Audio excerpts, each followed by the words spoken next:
Пайғамбарымыз саллаллаху алейхи вассалам өзінің мұбарак хадисінде де пара бергенде және алғанда лағнеттелген деп, яғни бізге қатаң ескерту айтқан. Сондықтан да Аллах тағала біздерді жалпы мұсылман үмметін пара беруге де, пара алудан да тыйған. Пара беру жалпы шариғатымызда харам істерден болып есептеледі және тыйым салған істерден болып есептеледі. Священное Писание порицает это и называет это злом.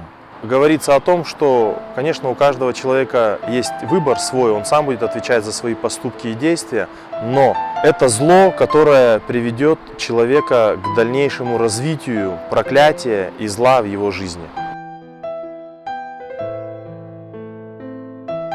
Мы знаем, что грех – это есть беззаконие, это мерзость перед Богом, поэтому нарушающий эту заповедь, он вредит прежде всего своей душе, значит, и своим ближним. Поэтому для христианина нет вопроса давать взятку или, значит, задумываться о том, чтобы этот грех не совершить, нужно иметь веру в Бога, значит, чистую, истинную, искреннюю.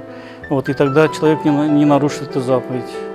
Но надо принять то, что и давать взятку, и принимать взятку. Это грех, это дело Богу не нравится.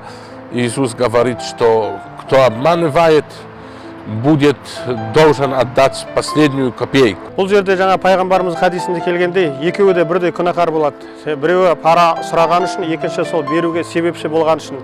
Сондықтан да екі адамның күнәсі де бірдей болып есептеледі.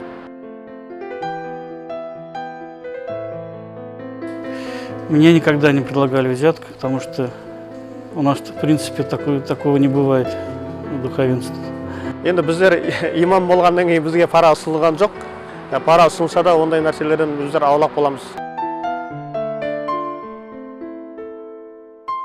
Әлбетте, шариғатымызда жақсы амалдарда бір-біріңе жәрдемдесіңдер, күнәлі істерде одан аулақ болыңдар дейді. Яғни, қандай күнәлі іс жасалып жатса да, ол адамға қатысты болсын, қоғамда болып жатқан нәрсе болсын, оған, яғни, тыйым салуға, оған қарсы тұру сауапты іс болып есептеледі. Дело в том, что есть такие вещи, когда, например, мы видим, что человек нарушает общественный порядок, там зло какое-то совершает, и мы же заявляем в милицию, в полицию.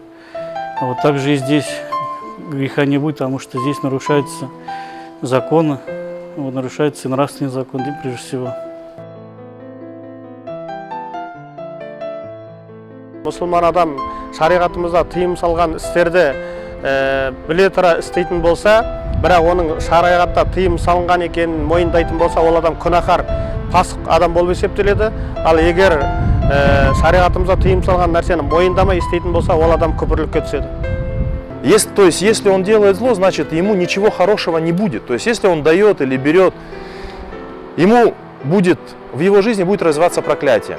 Участвует в грехе, кто принимает эти всякие взятки, вот, и дающие эти взятки тоже участвуют в этом грехе. Поэтому, прежде всего, те законы, которые нам даны в Священном Писании, вот, мы должны сохранять, соблюдать, тогда будем, как говорится, жить в справедливом обществе.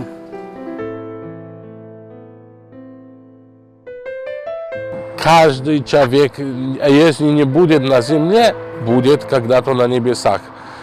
Потому что так, как Иисус говорит, кто получил обманным путем, пока не отдаст последние копейки, будет должен заплатить. Жалпы адамдардың арасында бұл пара алу деген нәрсе харам істерден болып есептеледі. Сондықтан да егер біздер харам нәрседен тапқан пайдамызды өзіміз және оның жаниямызға, ұрпақтарымызға пайдаланатын болсақ, жегізетін болсақ, әлбетте ол ұрпақтарымызға, жаниямызға, өзімізге ол кері әсер ететін болады оны. Конечно, это все скажется. То есть, если человек не раскается в этом, если человек не поймет, что этого делать нельзя, то, конечно, это все будет и дальше в его поколении будет развиваться в его жизни.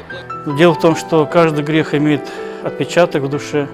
Вот, и если бы не было греха, не было бы и смерти, не было бы и болезней, и других всяких неприятных вещей. Поэтому один грех совершаем, мы допускаем другие грехи. Поэтому, конечно же, это влияет на нашу жизнь и на окружающих.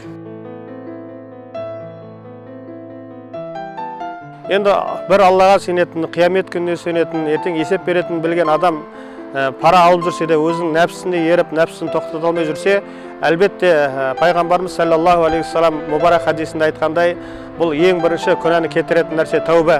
Яғни күн батыстан шыққанша тәубаға келіп үлгеріңіздер дейді. Тәубаның уақыты болмайды. Мынандай уақытта деген кез келген уақытта Аллах тағалаға тәуба ететін болсақ, ол тәубаны қабыл етеді. Бірақ тәуба етудің шарттары бар. Яғни істеген күнәсіне өкіну және оны кері қайталамау, Аллах тағаладан кешірім сұрау. Егер ол Аллаға қатысты нәрсе болатын болса, егер адамға қатысты нәрсе болатын болса, адамдан да барып кешірім сұрау.